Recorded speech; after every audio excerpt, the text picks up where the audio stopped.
మనము ఇంట్లో ఉన్న చాలా సంతోషంగా ఎందుకు లేమో అన్న విషయం గురించి మీ అందరికి ఒక చిన్న నాటికండి, చూడండి తప్పకుండా. చాక్లెట్లు ఉన్నాయమ్మా, అన్ని చాక్లెట్లు ఉన్నాయో. అమ్మో ఎవరొచ్చారు? అలాగే ఆ డాడీ వచ్చారు డ్యూటీ నుండి. అమ్మో ఎంత హ్యాపీగా ఉంది, మనం అంత సరదాగా ఆడుకుంటున్నాం పార్క్ లో. అమ్మ ఎంత బాగుందమ్మా, అలాగే రోజు మనం పార్క్ లో నిలగా ఆడుకుంటాం. Daddy I love you daddy, I love you daddy. మనం అందరం కలిసి ఇలాగ రోజు పార్క్ వచ్చేద్దాం. I love you daddy, I love you. అమ్మ నాకు గుర్రం పండు ఎక్కించవా?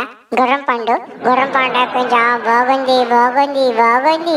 అమ్మ నువ్వు చాలా మంచి మమ్మీ అమ్మ, మన కోసం రోజు గుర్రం పండు ఎక్కిస్తావు, రోజు పార్క్ లో తిప్పుతావు. You are a good mummy daddy. నాకు చాలా హ్యాపీగా ఉందమ్మా, మీరు మాకు మమ్మీ డాడీ. నేను చాలా హ్యాపీ. అమ్మ నాకు ఒక డౌట్ ఉండిపోయిందమ్మా, ప్లీజ్ చెప్తావా? అమ్మ మనం ఎంత హ్యాపీగా ఉన్నాం కదా, మరి మనుషులు ఎందుకు అంత హ్యాపీగా ఉండరమ్మా? చెప్పమ్మా ప్లీజ్. ఈ చాక్లెట్లు వచ్చింది. అమ్మ బోల్డ్ మళ్ళీ చాక్లెట్లు దొరికాయి. బాగున్నాయి, చాలా బాగుంది మమ్మీ. గుర్రంపండు బాగుంది. మన పక్కన పిన్ని వాళ్ళ పిల్లలు చూడు, వాళ్ళు చాలా పేదోళ్ళు అయినా ఎంత బాగా ఆడుకుంటున్నారు చూడమ్మ. వాళ్ళు చూసి అమ్మ వాడు చూడు పప్పాడు బాగుంది. పప్పాడు ఇద్దరు పప్పారమ్మా, ఇద్దరు పప్పాయి. అమ్మ పిన్ని చిన్న అందరూ బాగున్నారు. ఐదురింటి బాబాయ్ వాళ్ళు చూడు, వాళ్ళు కూడా ఎంత హ్యాపీగా ఉన్నారు. వాళ్ళు కలిసిమెలిసి అందరూ హ్యాపీగా ఉంటారమ్మా. మరి మనుషులు ఎందుకమ్మా ఎప్పుడు అంత హ్యాపీగా ఉండరు? వాళ్ళు ఎవరు బిజీలో వాళ్ళు ఉంటారు చూడు. ఇది మన పక్కింటి పుల్లయ్య పాపమ్మ వాళ్ళు చూడు, వాళ్ళ పిల్లలు ఎంత బాగా పేలేరుకుంటున్నారు. అర్థదమ్మా, అయితే పేలేరుకుంటే అందరు కలిసిమెలిసే ఉంటున్నారమ్మా, అందరు హ్యాపీగా ఉంటారు చూడు. మొన్నే పుట్టాడు మన పక్కింటి చంటుడు. ఆడ పుట్టిన దగ్గర నుంచి వాళ్ళ ఇంట్లో ఒకటే సందడమ్మా, అందరూ ఒకటే సంద. అందరు రోజు చెట్ల మీద పార్కులోనే. మమ్మీ కానీ మనుషులు ఎందుకమ్మా అలా ఉండరు మనంత హ్యాపీగా?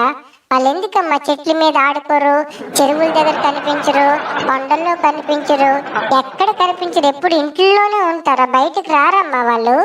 అమ్మ ప్లీజ్ అమ్మ చూడు అమ్మ, వీడు మా పండుగడు ఎంత హ్యాపీగా ఉన్నాడు చూడు. అడిగితే వాళ్ళ మమ్మీతో పట్టుకొని లాక్కొని దాన్ని కూడా ఆడుకుంటారు. ఎంత హ్యాపీగా జీవితం అండి. అయినా మేము అందరం చాలా హ్యాపీగా ఉంటామండి మేము. మమ్మీ ప్లీజ్ మమ్మీ చెప్పమ్మా. నువ్వు చెప్పవా? నీకు పేర్లు ఏరుతా, నీకు బోల్డ్ పేర్లు తీస్తాను, నాకు చెప్పమ్మా. మనుషులు ఎందుకమ్మా మనంత హ్యాపీగా బయట పార్కుల్లోకి రారు? అమ్మ మళ్ళా ఎందుకమ్మా వాళ్ళు బయట తిరగరు? మన దగ్గర ఎందుకమ్మా చెరువుల దగ్గర, చెట్ల దగ్గరికి, సందుల దగ్గర ఎక్కువ తిరగరు? ఎప్పుడు చూసినా బిజీ అంటావు. అమ్మ ప్లీజ్ ఒకసారి చెప్పవద్దు కదమ్మా. అమ్మ చెప్పు ప్లీజ్, నవ్వొద్దని చెప్పమ్మా. అరే నాన్న నీకు అది పెద్ద స్టోరీ రా నాన్న. 2007 సంవత్సరంలో బాబ్ స్టీవెన్ బాబ్స్ అనేటువంటి వాటిను మొదటిసారి ఫోన్ కనుక్కున్నాడు నాన్న. అది కొనుక్కున్న రోజులు అందరూ హ్యాపీయే, ప్రతి ఒక్కరి చేతిలో ఫోను, రాత్రి ఫోను, పగలు ఫోను, డ్యూటీలోనూ ఫోను, ఇంట్లోనూ ఫోను, ఎక్కడికి వెళ్ళా ఫోన్లు. ఒకరి దగ్గర ఒక ఫోను, ఇంకొక దగ్గర ఫోన్ల కోసం దెబ్బలాట్లు. అది వారి జీవితంలో అన్నిటికన్నా కష్టమైపోయి, ఒక ఇంట్లో 4 ఉంటే 5 ఫోన్లు అండి. అదండి ఆ రోజు వాళ్ళు నేను మొదటిసారి చూశాను రా. వాళ్ళ జీవితంలో ఒంటరిగా భోంచేయడము. మన జాతిలో, మన కోతి జాతిలో ఎప్పుడు ఒంటరిగా భోంచేసే రోజులు లేవురా నాన్న. మనం ఒంటరిగా బ్రతకచ్చేమో కానీ భోంచేసేటప్పుడు మాత్రము హ్యాపీగా బ్రతికేవాళ్ళం. మన పక్కింటి పాపారావు అంకుల్ చూడు, వాళ్ళ పిల్లలతో కలిసి ఆడుకుందామని వచ్చాడు. తన పిల్లలు అంటారు, నాన్న ఈరోజు నాకు ఫోన్లో బిజీ అనేసి వాళ్ళ ఫోన్లు పక్కన పెట్టేసుకొని రావట్లేదురా. చూసావా మన ఆ పిన్ని వాళ్ళు, అదే వాళ్ళు కూడాను ఆ పిల్లలు చూద్దామంటే ఆ పిల్లలు ఎప్పుడు చూసినా ఫోన్లో గేమ్స్ ఆడుకుంటా ఉంటారు. రెండురా పార్క్ అంటే వాళ్ళు లేదు, హోంవర్క్ ఉంది, ఫోన్లో హోంవర్క్, ఆన్లైన్ క్లాసు. వచ్చిన కరోనా వచ్చి వెళ్ళిపోయింది కానీ ఈ ఆన్లైన్ క్లాసులు మాత్రం మారలేదండి. చూడు అంటే మనము ఒంటరిగా ఎప్పుడు భోజనం చేయకూడదండి మనము. కానీ మనుషులు ఒంటరిగా అయినా భోజనం చేయడం అలవాటు అయిపోయింది. బాధతో అసలు భోజనం చేసేవాడు మన జాతిలో కలిసి భోజనం చేసేవాళ్ళం. ఒకప్పుడు గింజన్నమైనా సరే ఏదైనా సరే వాళ్ళందరూ కలిసి భోజనం చేసేవారు. కానీ ఇప్పుడు అందరి జీవితంలో వంటలు ఇంట్లో భోజనం అయితే పుష్టిగానే ఉంది, కానీ తినడానికి మనుషులు లేరండి. అందరు ఒంటరి జీవితం, అందరు బాధామయం.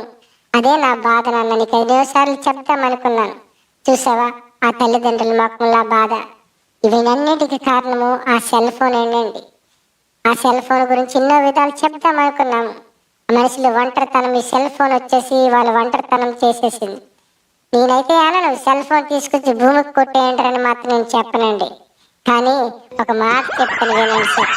వారానికి ఒక్కరోజు అంటే ఆదివారం రోజైనా మీ సెల్ ఫోన్ సైలెన్స్ మోడ్లో పెట్టేయండి సార్. మీరు ఫ్యామిలీ అంతా కలిసి ఇలా పార్కులకు వెళ్ళండి, సముద్రాలకు వెళ్ళండి, చెరువులకు వెళ్ళండి, జూలకు వెళ్ళండి, ఎక్కడికి వెళ్ళండి. ఇప్పుడు ఎలా అయిపోయిందంటే ఫోన్ ఇవ్వకపోతే పిల్లలు ఏడుపు. అది తిండి తినట్లేదా ఫోన్ ఇచ్చేయండి. మనం బయటికి వెళ్ళిపోవాలి ఏడస్తున్నాడో వాడి చేతికి ఒక ఫోన్ ఇచ్చేయండి. అంతే అంతే తప్ప వాడి జీవితంలో వాడి ఫోన్ ఏం చేస్తుందనేది ఈ రోజులు జనాలు ఆలోచించట్లేదండి. అదండి మన బాధ పడుతున్న పరిస్థితి.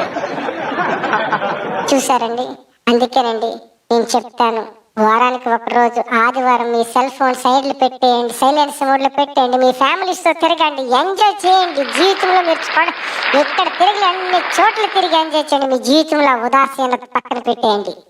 ఆ ఉదాసీనత పక్కన పెట్టేసి మీ జీవితంలో మిమ్మల్ని దేవుడు ఎలా నిరూపించాడు అలా మీరు బ్రతకండి. ఆ రోజు కోసమే నేను చాలా మంది ప్రయత్నాలు చేస్తున్నాం. మా పిల్లాడు మాస్టర్స్ చేశాడండి ఫిలాసఫీలో. వాడన్నాడు దీని గురించి ఒక వీడియో చేస్తానని. వీడియోనండి మా పలాస పిల్లడు కోతుల గురించి వీడియోలు చేస్తానని చెప్పేసి వీడియో చెట్లు ఎక్కడ మొదలెట్టాడు.